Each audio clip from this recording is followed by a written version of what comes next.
Hello, I'm Octavio Saenz, and welcome to another edition of the Master's Thesis Series for the Center for Homeland Defense and Security. With me today is EmilyJane McLoughlin with the Arlington County Department of Public Safety. EmilyJane, good to have you here. Great to be here. Thanks, Octavio.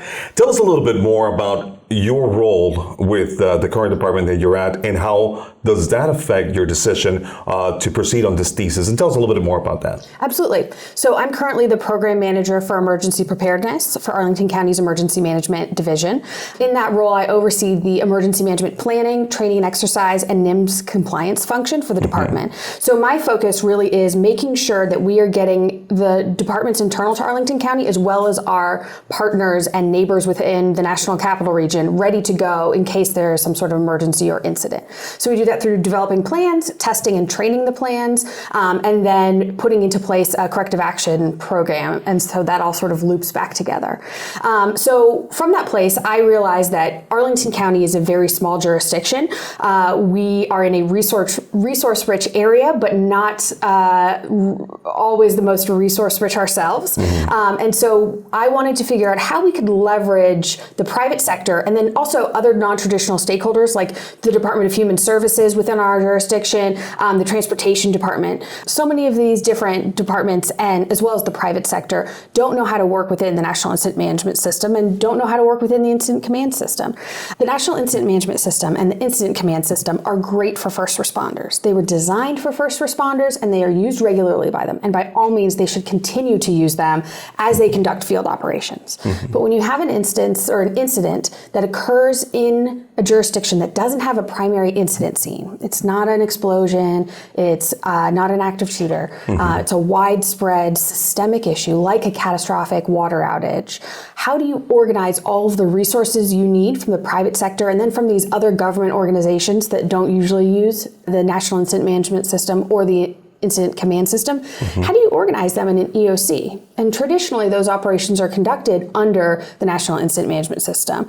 And there needs to be a shift away from that. That's really what my thesis focuses on, is what are the different ways that we can restructure incident response operations to an incident that does not rely on fire, police, or emergency medical services to really harness the power and the resources that these other stakeholders have. One of the examples I used in my thesis was the catastrophic water outage in the National Capital Region. And like all exercises, I asked the reader to suspend some reality.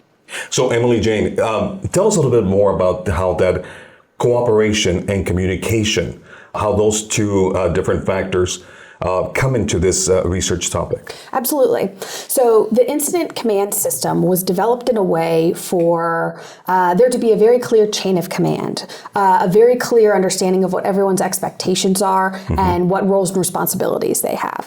You have FLOP, which is the Finance, Logistics, Operation, and Planning structure. And that works, as I said before, really well for first responders. But when you're talking about a Fortune 500 company or a nonprofit organization based in your community, they don't know all of the technicalities for how the Incident Command System works. And that's totally fine. They don't need to know that. But right now, emergency management is trying to fit a square peg into a round hole by saying, we're going to run our Emergency Operations Center, our core center location for all of the response operations. We're going to run that under the Incident Command System and under the National Incident Management System. And it's unrealistic, and we're losing out on a huge opportunity to include other stakeholders other than fire, police, and emergency medical services in the response effort.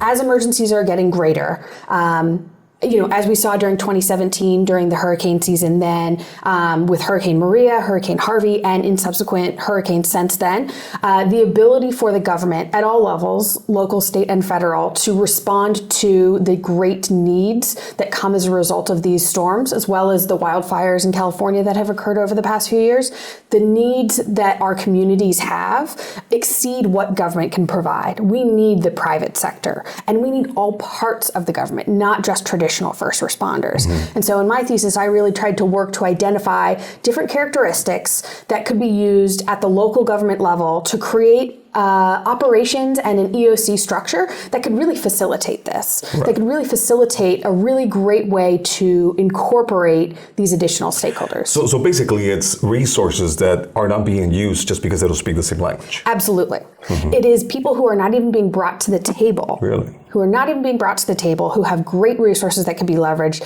but there's simply no way for them to understand the language that's being spoken in an EOC. In the research that you did you face any difficulties as far as getting the data that you needed? Absolutely. So there's a lot of conversation in the academic realm about how the incident command structure works at an incident scene for some event that directly relates to securing or stabilizing life safety. And the type of event that I'm looking at is different than that. It's much more slow moving. As I talked about before in the scenario that I developed with the catastrophic water outage, it occurs over the course of a week. There is very little academic discussion about how you operate with a significant group of non-traditional stakeholders in the private sector, but also how do you operate in EOC? The National Incident Management System, the revised version from 2017, prescribes different options you can use to organize an EOC, but there's not a definitive guide out there. And traditionally, EOCs, at least in my professional experience as well as the academic work that I did, EOCs rely on the incident management system and the National Incident Management System, which is great if emergency managers consider themselves first responders, but we're not. Our mission, our goal, and our objectives are to be collaborative, to bring people to the table, and to share resources and information. And right now, the way that we are doing business by using the National Incident Management System and the Incident Command System is just closing doors to stakeholders and resources that we will really, really need. And by doing that, we're doing a disservice to our communities. And I think the key word here is collaboration. That's extremely important when it comes to an emergency. Any recommendations that you found after looking into your thesis? Absolutely. We need to, as a nation, understand that emergency management is its own independent field, separate from the fire service, emergency medical services, and law enforcement. We are separate. We have a different mission. We need to understand the value of the private sector, and that sounds sort of vague, but what I mean by that is we need to put the legwork in prior to an emergency incident to really develop relationships with the private sector. And I think the most important way to do this is by having conversations about procurement. The government has a lot of red tape, and there's a lot of reasons for that are great. But there's also a huge drawback that can happen as a result of that, and huge delays that can happen.